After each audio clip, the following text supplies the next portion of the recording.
नमस्कार मित्रांनो, तू ही रे माझा मितवा मालिकेच्या आजच्या जबरदस्त अशा भागामध्ये आपलं स्वागत आहे. तर आता अर्णव हा डोहाळे जेवणासाठीच्या तयारीच्या गप्पा मारत बसलेला असताना तिथून राकेश येतो आणि राकेशचं लक्ष हे अर्णवच्या मोबाईलवर जातं. त्यावेळेला राकेश बघतो की एस मोबाईल रिपेअरिंग हा कोणाचा नंबर असेल. अर्णवच्या फोनच्या समोरच तो उभा असतो आणि अर्णवला तो लक्ष ठेवून अगदी तो फोन हातात घेतो आणि नंतर म्हणतो की कदाचित हा त्या मोबाईल रिपेअरवाल्याचा तर नंबर नसेल ना. म्हणूनच तो फोन अर्णवचा बाजूला चार्जिंगमधून काढून घेऊन जातो आणि म्हणतो हॅलो बोला. तेव्हा मग तिथून तो म्हणत असतो की साहेब, तुमचं काम झालेलं आहे एकदम 100%. तुमचा जो जुना फोन होता ना तो रिपेअर झाला आहे आणि त्यामधला सगळा डेटाही रिकवर झाला आहे. तेव्हा हे ऐकून लगेचच राकेश म्हणतो की अच्छा, कोणता फोन रिकवर झाला आहे का? हो साहेब, तुमचं काम 100% झालं आहे. त्यावेळेला राकेश म्हणतो की बरं, मला जरा तुमच्या दुकानाचा पत्ता देता का? मग तो म्हणतो की साहेब, तुम्ही सकाळी तर येऊन गेलात माझ्याकडे, मग पत्ता कसा तुम्ही विसरलात की काय? तेव्हा राकेश म्हणतो की तसं नाही, काय ना मला जरा वेळ नव्हता म्हणून मी माझ्या ड्रायव्हरला पाठवलं असतं म्हणून म्हटलं. तेव्हा तो म्हणतो की बरं ठीक आहे, घ्या पत्ता. आता अर्णवला हे सगळं लक्ष नसताना राकेश हे सगळे पराक्रम करतो. नंतर मग ईश्वरी ही बघते अर्णवकडे आणि म्हणते की अर्णव सर, काय झालं, कसला विचार करताय तुम्ही? त्यानंतर मग आता अर्णव रूममध्ये बसलेला असताना तिथून ईश्वरी येते आणि म्हणते की हे काय केलंय? बाप रे. तेव्हा तो म्हणतो की काय केलंय? सगळं मी लावून ठेवलं आहे. तेव्हा ईश्वरी म्हणते की हे तुम्ही लावून ठेवलंय की सगळं इकडचं तिकडे करून ठेवलंय? तुम्हाला माहिती आहे याला काय बोलतात? याला ना सगळं जे काही पडलेला पसारा आहे ना, त्यात आणखी पसारा करून ठेवणं असं म्हणतात. म्हणजे तुम्ही हे जे काही लावण्याचा प्रयत्न करत होतात ना, ते लावलं तर नाहीच आहे, परंतु त्याच्या जागी इकडच्या जिकडे इकडच्या वस्तू तिकडे सगळी उथल-पुथल करून ठेवली आहे. तेव्हा मग तो म्हणतो की ठीक आहे ना मग. ईश्वरी म्हणते की 12 की ढेर. तेव्हा तो म्हणतो की काय 12 की ढेर? अगं, उलट सगळं लावून ठेवलंय मी व्यवस्थित. त्यानंतर मग आता दोघांचेही वाद होत असतात. ईश्वरी म्हणते की खरंच. तेव्हा तो आता बोलायला लागतो की काय काम आहे? त्यावर ईश्वरी म्हणते की काय काम आहे, काय काम आहे काय? म्हणजे मी इथे यायचं नाही का? ही माझी पण रूम आहे. तेव्हा मग तो म्हणतो की काय गरज आहे पण सांग तरी, कशाला आलीस इथे? तेव्हा मग कशाला आलायस काय? कशाला आली असं बोला. मी तुम्हाला विचारते कशाला आली म्हणजे ही माझी पण रूम आहे ना, मला पण इथे यावंसंच वाटतं, त्यासाठी तुम्हाला का मी विचारायचं? त्याचबरोबर मागून आकाश आवाज देतो की अर्णव भाई. आता हे बघितल्यानंतर ईश्वरी मागे वळते आणि म्हणते की अरे तुम्ही आकाश सर? तेव्हा मग तो म्हणतो की हो मीच आहे. मगासपासून बघतोय मी तुमचं जे काही चालू आहे ते आणि खरंच मजा आली मला. तेव्हा मात्र अर्णव म्हणतो की कसली मजा आली? काय काम आहे ते आता मला सांग. तेव्हा तो म्हणतो की अरे दादा, तुझा फोन हा खालीच होता. किती वेळ वाजत होता आणि चार्जिंगला पण होता. म्हणूनच मी म्हटलं की कोणाचा तरी महत्त्वाचा कॉल असेल म्हणून तुला द्यायला आलो. त्यावर अर्णव म्हणतो की अच्छा, मी गडबडीत विसरून गेलो होतो. आणि फोन कोणाचा होता फोन? तेव्हा तो म्हणायला लागतो की अरे, कुठला तरी एस मोबाईल रिपेअरिंगचा फोन होता. कोणाचा फोन खराब झाला आहे का? तेव्हा मग ईश्वरी म्हणते की हो, त्याचं काय ना ॲक्च्युली माझा जुना फोन खराब झाला आहे. आकाश म्हणतो की ओके. तो आता फोन देऊन टाकतो आणि खाली जातो. त्यानंतर इथे आता राकेश म्हणतो की मी अर्णव साहेबांकडून आलो आहे. त्यांचा ड्रायव्हर तुम्हाला सांगितलं असेल ना त्यांनी. मग तो म्हणतो की हो, असा ड्रायव्हर पण एक काम करतो. मी ना कोणाकडेही असा मोबाईल देऊ शकत नाही. त्यामुळे मला जरा त्यांना विचारावं लागेल. त्यावर राकेश म्हणतो की हो, ॲक्च्युली काय आहे, काळजी करण्याचं कारण नाही. ते बिझी आहेत ना, म्हणूनच त्यांनी मला पाठवलं होतं मोबाईल घेण्यासाठी. बाकी काही नाही आहे. त्यावर आता तो म्हणतो की 1 मिनिट थांबा. मी त्यांच्याशी कन्फर्म करून घेतो. त्यानंतरच मग काय ते मी तुम्हाला सांगू शकतो. तर इथे आता राकेश हा रागाने बघायला लागतो. हा माणूस मोबाईलसाठी फोन करतोय अर्णवला. त्याच्या हातातच मोबाईल असतो. अर्णवला तो फोन लावतो आणि म्हणतो की सर, मी मोबाईल रिपेअरिंगमधून बोलतोय. तुमचा फोन रिपेअर झाला आहे जुना. पण तुमचा ड्रायव्हर आला आहे फोन घेण्यासाठी. तेव्हा अर्णव म्हणतो व्हॉट? कोणता ड्रायव्हर? हे बघा, मी असं कोणालाही काही मोबाईल कलेक्ट करायला पाठवलेलं नाही आहे. तुम्ही कोणाजवळही मोबाईल देऊ नका माझा. तेवढ्यातच राकेश हा तिथून फोन हातातून खेचून घेऊन पळून जातो. तेव्हा तो मोबाईल रिपेअरवाला म्हणतो की साहेब थांबा, थांबा. हो, हा फोन द्या. तेव्हा तो पळत असतो परंतु राकेश निसटतो. अर्णव विचारतो की हॅलो, व्हॉट्स गोइंग ऑन? काय चाललं आहे काय तिकडे? तेव्हा मग मोबाईल रिपेअरवाला म्हणतो की साहेब, तो एक माणूस आला होता. तुमचा ड्रायव्हर म्हणून सांगून फोन घेऊन गेलाय खेचून हातातून. तेव्हा आता ईश्वरी आणि अर्णव घाबरतात. ईश्वरी म्हणते की आपण लगेच जाऊन त्या राकेशच्या रूममध्ये चेक करूया, तो आहे की नाही. दोघंजणही आता म्हणून खाली उतरतात. कारण की जर राकेश रूममध्ये नसेल तर कन्फर्म राकेशच मोबाईल घेऊन गेला आहे. अर्णव म्हणतो की जर आता राकेश हा रूममध्ये सापडला नाही ना, तर त्याला मी अजिबातच सोडणार नाही आहे. बस झालं आता त्याचं सगळं. नंतर घरी सगळेजण खाली डोहाळे जेवणाच्या कार्यक्रमामध्ये बिझी असतात. मामा म्हणत असतो की चला डोहाळे जेवणाचा कार्यक्रम भारीपैकी करायचा आहे. बरं, ईश्वरी अर्णव आल्याबरोबर त्या दोघांना म्हणतो की ऐकलत का, सगळी तयारी ना अगदी एकदम बेस्ट झाली आहे. अंजली आणण्यासाठी येणार तेव्हा सगळेजण अगदी मस्त तयार राहूया, बरोबर ना. आणि दुसरी गोष्ट म्हणजे ईश्वरी, अर्णव, अरे तुम्ही दोघंजणही ना एक गोष्ट करायची आहे. बाकी तयारी झाली, पण तुम्हा दोघांनाही एक गोष्ट चांगली करायची, ती म्हणजे तुम्हाला दोघांना 2 स्वीट निवडायचे. तुम्ही मामा मामी आहात ना, मग तुम्हा दोघांना तो मान 2 स्वीट निवडण्याचा. त्यावेळेला मग आता ईश्वरी ही टेन्शनमध्ये मामाकडे बघतच राहते. मामा म्हणतो की ईश्वरी, अर्णव, अरे काय झाले. त्याबरोबर मामाला अर्णव म्हणायला लागतो की मामा काही प्रॉब्लेम आहे का, तू असा का बघतोयस. त्यावेळेला इथे आता ईश्वरी त्यांच्याकडे बघतच असते. मामा म्हणतो की तुम्हाला काही वाटतंय का, तुम्ही दोघांचे चेहरे असे का पडले आहेत, नक्की काय प्रॉब्लेम आहे. तेव्हा अर्णवला आता काय बोलावं कळत नाही. अरे मामा त्याचं ना असं तो गडबडत बोलायला जातो, परंतु समोर आजी बसलेली असते. तेव्हा मग तो म्हणतो की ॲक्च्युली तसं काही नाही आहे विशेष, मला विचारायचं होतं की राकेश जीजू आहेत का घरात. तेव्हा आजी म्हणते की हो आहेत, ते त्यांच्या खोलीतच आहेत. ॲक्च्युली ते अंजलीसाठी डबा घेऊन जाणार आहेत, म्हणूनच म्हणाले की मी एकदमच बाहेर पडतो. त्यानंतर दोघंही अर्णव आणि ईश्वरी त्याच्या रूमकडे वळतात. मामा विचार करतो की नक्कीच काहीतरी गडबड आहे, अर्णव असा तडकाफडकी येणार नाही. तेव्हा ईश्वरी म्हणते की मामा मी आले हा जाऊन जरा बघून येते. आणि मग दोघंजणही त्या रूमकडे येतात. अर्णव जोरजोरात दरवाजा वाजवतो.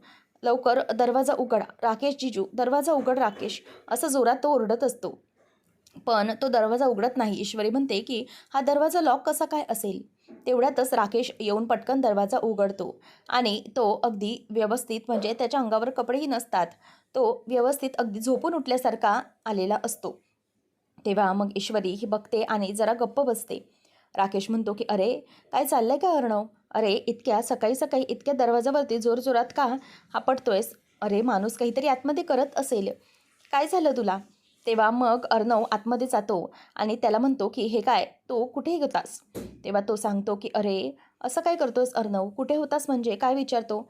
मी माझ्या कामात होतो. अरे अंघोळ करायला गेलो होतो, मला जायचं आहे ना हॉस्पिटलमध्ये अंजलीजवळ. अंघोळ करायला नुकताच गेलो आणि तू आलास दरवाजात, तेही इतक्या जोरजोरात थापा मारल्यास दरवाजावर. इतकं काय झालं ते मी घाबरलो ना. नक्की काय प्रकार झाला आहे मला काहीच कळत नाही आहे. बरं ये, तू असं का बघतोयस माझ्याकडे, येतोयस तर ये, मला अंघोळ घालण्यासाठी येतोस. असं म्हणून तो आता त्याचा हात धरून त्याला आतमध्येच घेऊन येतो. नंतर ईश्वरी पण गप्प उभी असते. त्यावेळेला मग राकेश म्हणत असतो की मला सांग की हे सगळं काय करतोयस तू, तू नेमका कुठे होतास. तेव्हा राकेश म्हणतो की अरे कुठे होतास म्हणजे काय, हे काय चाललंय तुझं. तेव्हा मग लगेचच इथून अर्णव ओरडतो, राकेश जास्त ओव्हर स्मार्ट बनण्याची गरज नाही आहे, समजलं ना. तेवढ्यात आजी येते आणि विचारते की अर्णव काय झालं आहे तुला, अरे तू असा जोरजोरात का ओरडत होतास. त्यानंतर मग आता हे ऐकल्यानंतर राकेश म्हणतो की हो ना, मलाही समजत नाही आहे हा आजकाल अर्णव माझ्यासोबत असा का वागतो. म्हणजे मी अंघोळीला गेलो होतो आजी, आणि इतक्या दरवाजात जोरजोरात थापा मारायला लागला. मला वाटलं ते बाहेर काही झालं आहे की काय. आजकाल अर्णव असा का वागतो ना, तेच मला समजून येत नाही आहे. म्हणजे हे सगळं वागण्याची पद्धत नाही आहे ना अर्णव, असं मुद्दामच तो त्याच्यावर टोलवाटोलवी करत असतो. मामाला कळतं की काहीतरी नक्कीच गडबड आहे. अर्णव म्हणतो की मला तुम्हाला काहीतरी महत्त्वाचं सांगायचं होतं. आज संध्याकाळी ताईचं डोहाळे जेवण आहे ना, तर आपल्याला तिला डिस्चार्ज देणार आहेत. तर डिस्चार्ज मिळाल्यानंतर जे हॉस्पिटलचं सगळं बिल आहे ना, ते मी भरलेलं आहे, एवढंच मला तुम्हाला सांगायचं होतं. नाहीतर तुम्ही तिथे काहीतरी पे कराल. तेव्हा मग अर्णव तिथून निघून जातो. राकेश म्हणतो की खरंच आजकाल ना या अर्णवचं काही समजत नाही. तेव्हा आजी म्हणते की खरंच मलाही कळत नाही आहे, पण ठीक आहे जावई बापू. तेव्हा मग आता जावई बापू असं म्हटल्याबरोबर आजी पुढे काहीतरी बोलायला लागेल, म्हणून अर्णवला गेल्यानंतर राकेश म्हणत असतो की अहो आजी त्याचं काय नाही, मी इतका का भडकलो, कारण मी बाथरूममध्ये गेलो होतो ना, आणि हे बघा अंघोळ अर्धवट टाकून मला यावं लागलं इथे. त्यानंतर मग आता इथे सगळेजण म्हणतात की बरं ठीक आहे, तुम्ही घ्या आवरून तुमचं. आकाश आजी दोघंही निघून जातात. नंतर मामा हा तिथेच उभा असतो. मामाला कळतं की हा राकेश काहीतरी नक्कीच गडबड करत आहे. म्हणूनच आता तो तिथून निघून गेल्यानंतर मामा हा गेल्यावर मामासमोर उभाच राहतो आणि मामाला लगेच राकेश म्हणतो की काय, आता तुम्ही येतोय का मला अंघोळ घालायला? असं म्हटल्यावर मामा तिथून गपचूप निघून जातो आणि राकेश हा मामा गेल्यानंतर मनातल्या मनात खूपच खुश होतो आणि म्हणतो की फायनली मला जे काही हवं ते घडलं. म्हणजे हे सगळं जे काही बाकी होतं त्या गोष्टी जमल्या. हे जर आता चिंटूला कळलं नसतं तर प्रॉब्लेम झाला असता. वेळेत आलो मी बाबा खोलीमध्ये, नाहीतर त्याने मला पकडलंच असतं. या सगळ्या खेळामध्ये मी तर जिंकलो, असं म्हणून तो खुश होतो. नंतर ईश्वरी आणि अर्णव रूममध्ये पुन्हा येतात आणि त्या दोघांमध्ये त्यांच्याविषयी चर्चा सुरू असते. तेव्हा अर्णव म्हणत असतो की मला खरंच कळत नाही या राकेशचं काय चाललं आहे. म्हणजे हा असं कसं वागू शकतो. म्हणूनच आता अर्णव एक काम करतो, पोलिसांचा फोन येतो आणि फोन उचलतो. तेव्हा अर्णव म्हणतो की पोलिसांचा फोन कशासाठी आला असेल. ईश्वरी म्हणते की अर्णव सर, हा राकेश ना काहीही करू शकतो, त्याचा काही नेम नाही. तो वेळेवर घरी येऊ शकतो मोबाईल घेऊन. तेव्हा अर्णव म्हणतो पण it is next to impossible. पोलिसांचा पुन्हा फोन आल्यामुळे अर्णव फोन घेतो आणि म्हणतो की सर बोला काय झालं. तेव्हा लगेचच इन्स्पेक्टर सांगतात की एक अपडेट आहे शलाका मर्डर केसबद्दल. म्हणजे जे मोबाईलचं लोकेशन आहे ना, ते मोबाईलचं लोकेशन हे आता ट्रेस करत होतो आम्ही. पण त्या मोबाईलचं लोकेशन ऑन झालं आहे. मेहता रोडच्या एका मार्केटमध्ये ते लोकेशन ऑन झाल्याचं दिसलं आहे. तेव्हा मग तो फोन ठेवतो आणि थँक्स फॉर इन्फॉर्मेशन बोलतो. ईश्वरीला सांगतो की मिस इंदोर एक मोठी अपडेट हाती लागली. ती म्हणजे आपण ज्या ठिकाणी मोबाईल रिपेअरिंगला दिला होता ना, त्याच ठिकाणी हा मोबाईल ऑन झालेला दिसतो. म्हणजे हा मोबाईल ऑन झाला आहे याचा अर्थ आपला जो काही संशय होता तो खरा ठरला. ईश्वरी म्हणते की हो, अगदी बरोबर. म्हणजे आपण जे काही म्हणत होतो की हा मोबाईल हा ऑन झाला असेल मेहता रोडला, म्हणजेच जिथे मोबाईल रिपेअर झाला त्याच ठिकाणी ते मोबाईलचं लोकेशन ऑन झालं होतं. ईश्वरी म्हणते की सर याचा अर्थ तुम्हाला समजतोय का, की आपण जे काही म्हणत होतो ना ते खरं ठरलं. हा मोबाईल त्या लोकेशनवर ऑन झाला आहे याचा अर्थ की राकेशच याच्या मागे असणार. आपण जे विचार करत होतो ते खरं निघालं. आता मात्र अर्णवला खूपच राग आलेला असतो. अर्णव ठरवतो की आता जर तसं असेल ना तर त्या राकेशला अजिबात सोडायचं नाही. ईश्वरी म्हणते याचा अर्थ पूर्णपणे लागतोय सर. मोबाईल गायब झाल्याचं राकेशला समजलं आणि तो मोबाईल राकेशच्याच खोलीत सापडला जुन्या जिथे तो राहत होता. याचा अर्थ शलाकाचा मोबाईल त्याच्याकडे असणं म्हणजे एक खूप मोठी लीड आहे. याचा अर्थ या सगळ्याचा संबंध डायरेक्टली राकेशशी येतो आणि तिचा गावाकडचा तिची जमीन आणि जुमला विकलेला नवरा राजेश्वर म्हणजेच हा आहे राकेश राजेश्वर पाटील. म्हणजे अर्णव म्हणायला लागतो की बरोबर हे सगळं हा शिताफीने सगळे काही कॅरेक्टर हाताळतोय. म्हणजे हा हे जे काही करतोय ना त्याबद्दल मला जरा खरंच शंका वाटते. म्हणजे हा त्या शलाकासाठी राजेश्वर होता, आपल्या ताईसाठी तो आहे राजेश आणि तुझ्यासाठी राकेश होता. म्हणजे आत्याकडे राहत असताना त्याने राकेश असं स्वतःचा राकेश नायक अशी ओळख ठेवली, वकील बनला. हा माणूस ना दिसतोय तितका साधा नाही आहे. हे सगळं जे काही त्याचं मुखवटा आहे ना तो लवकरात लवकर आपण फोडायचंच आहे, काहीही झालं तरीही. तेव्हा मात्र आता अर्णव विचार करतो की खरंच मला खूप वाईट वाटतंय ताईच्या बाबतीत. माझी ताई इतक्या मोठ्या संकटात अडकलेली आहे, इतका मोठा फ्रॉड माणूस हा तिच्या आयुष्यात आलाय. काही झालं तरीही मला ताईच्या आयुष्यात म्हणजेच ताईच्यापासून हे सगळं वाचवलंच पाहिजे. त्यानंतर मग आता ईश्वरी म्हणते की सर एक मिनिट थांबा. ती फाईल होती ना त्या फाईलमध्ये आपल्याला शलाकाचा गावाकडचा पत्ता सापडू शकतो, नायगावचा. त्यामुळे मग ईश्वरी आता ती फाईल घेते आणि त्या फाईलमध्ये तिचा गावाकडचा पत्ता असतो शलाकाचा. मग तो पत्ता वाचल्यानंतर ईश्वरी म्हणते की सर मला असं वाटतंय ना की आपल्याला या पत्त्यावर आता गेलं पाहिजे, तिथे जाऊनच आपल्याला काहीतरी माहिती सापडेल. अर्णव म्हणतो मिस इंदोर पण हे कसं शक्य आहे, आपण एवढ्या रात्री तिथे जाणं कसं शक्य आहे. म्हणजे उद्या ताईचं संध्याकाळी डोहाळे जेवण आहे आणि हे सगळं असताना आपण कसं जाऊ शकतो घरातले. तेव्हा ईश्वरी म्हणते की सर मी आहे ना तुमच्यासोबत, माझ्यावर विश्वास ठेवा. जर आपण तिथे गेलो तर मात्र नक्कीच काहीतरी आपल्या हाती लागू शकतं. जर डोहाळे जेवण झाल्यानंतर आपण गेलो तर कदाचित आपल्या हाती ते लागू शकत नाही ज्याचा आपण विचार करतोय. त्यामुळे सर प्लीज आपण एक काम करूया, आपण आत्ताच निघूया, म्हणजे जेणेकरून येऊया. मी तुमच्यासोबत आहे ना सर. अर्णवला ईश्वरीवर खूप विश्वास पटतो. दोघंजणही फायनली निघतात. नंतर मग ईश्वरी आणि अर्णव दोघं निघत असताना आजी ही देवघराकडून तिच्या खोलीकडे जायला निघालेलीच असते आणि विचारते, अर्णव, ईश्वरी, तुम्ही दोघंजणही एवढ्या रात्री तयार होऊन कुठे निघाले आहात? तेव्हा आता अर्णव पेचात पडतो. तो म्हणतो की आजी, ॲक्च्युली मी एका कामासाठी जातोय. त्याचं काय झालं ना, की माझा एक मित्र त्याचा ॲक्सिडेंट झाला आहे पुण्याला, त्यामुळे आम्हाला अर्जंटली जावं लागतं. तेव्हा मग लगेच आजी म्हणते की ॲक्सिडेंट झाला आहे, सगळं ठीक आहे ना, काही प्रॉब्लेम नाही आहे ना? तेव्हा मग अर्णव म्हणतो की हो, तो आता आउट ऑफ डेंजर आहे, परंतु मला जावं लागत होतं. आणि त्याचं काय झालं की उद्या डोहाळे जेवण आहे म्हटल्यावर मला काही जाता येणार नाही, म्हणूनच आम्ही सकाळपर्यंत येतो, तू नको काळजी करूस. तेव्हा ईश्वरी म्हणते की हो, आणि आजी हे एवढ्या रात्री एकटेच ड्राईव्ह करत पुण्याला जाणार, म्हणूनच मी त्यांच्यासोबत निघाले, एकटं कसं जाऊन देऊ ना. तेव्हा आजी म्हणते की हो, तेही बरोबरच आहे म्हणा. ठीक आहे, चालेल, जाऊन या तुम्ही दोघं, आणि नीट जा आणि व्यवस्थित परत या, सावकाश जा. तेव्हा आता आजी म्हणते की मी पण जातच होते. अर्णव म्हणतो की पण तू आजी इतक्या रात्रीपर्यंत का जागी आहेस? जा, तू तुझ्या खोलीत जाऊन आराम कर, कसलीही चिंता करू नको. तेव्हा ती म्हणते की हो, अरे जातच होते खोलीत, तितक्यात देवाचं जरा नामस्मरण करावं म्हटलं. आजी निघून जाते. ईश्वरी, अर्णव पण आता पुण्याच्या प्रवासाला निघालेले असतात. त्यानंतर मग आता अर्णव गाडी चालवत असतो आणि त्याच्या डोक्यामध्ये सगळे तेच तेच विचार सुरू असतात. ईश्वरी ही त्याच विचारांकडे बघते आणि विचार करते की अर्णव सर खरंच खूप टेन्शनमध्ये आहेत.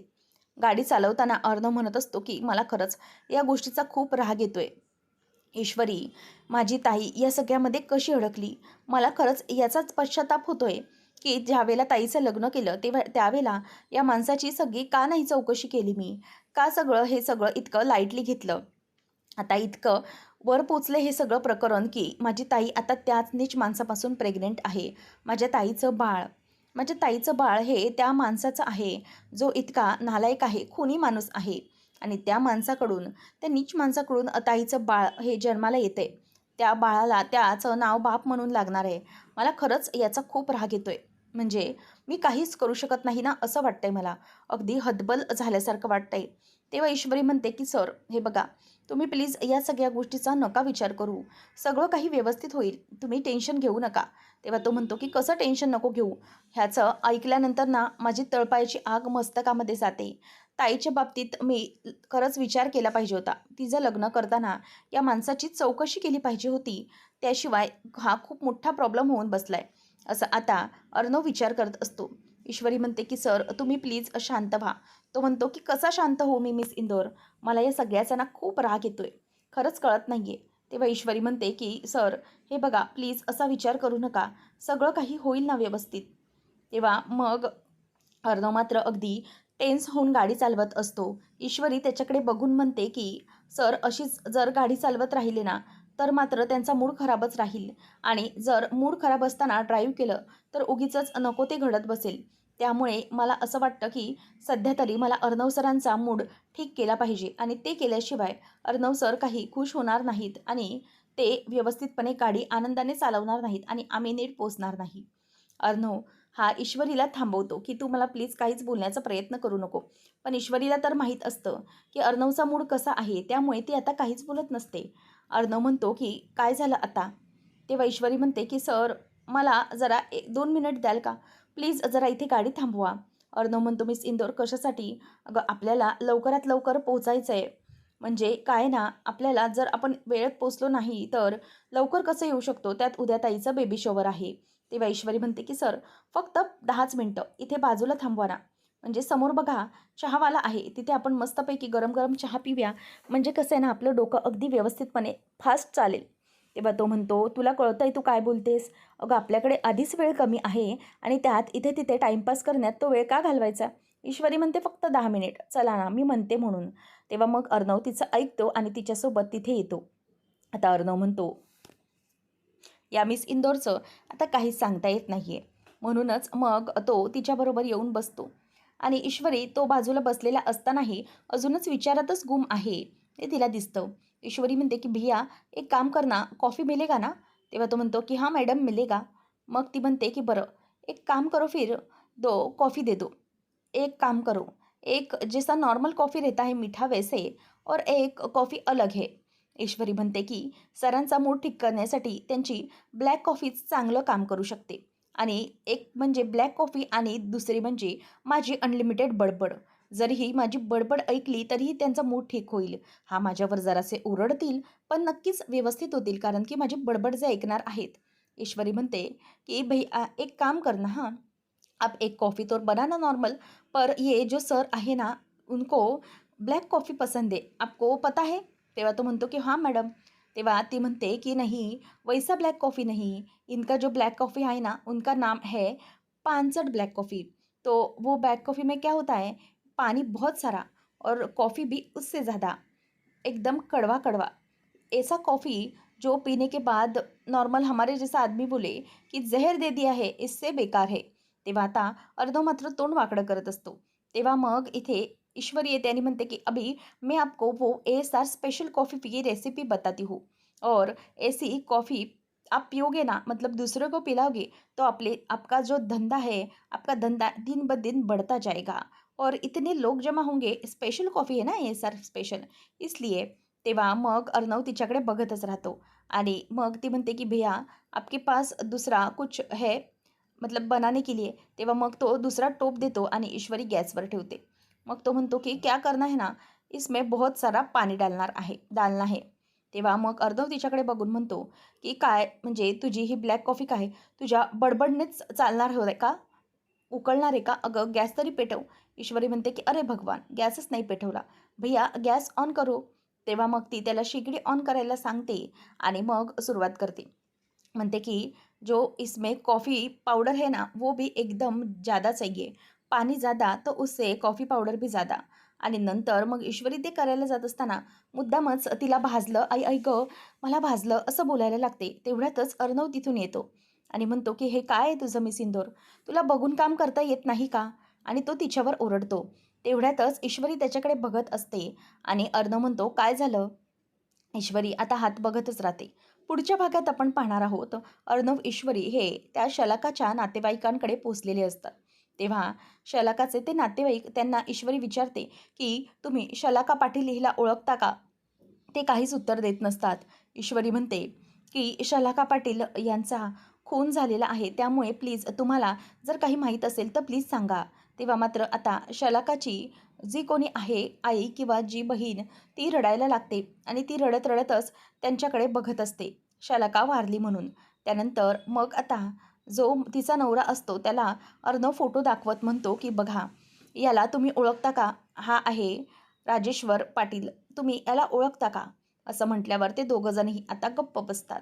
ईश्वरी अर्णव यांना राकेशबद्दल आता सगळी माहिती सापडेल का? कशाप्रकारे राकेशला आता ते अडकवतील? पाहणं रंजक ठरणार आहे. अशाच अपडेटसाठी चॅनलला नक्की सबस्क्राईब करा. धन्यवाद.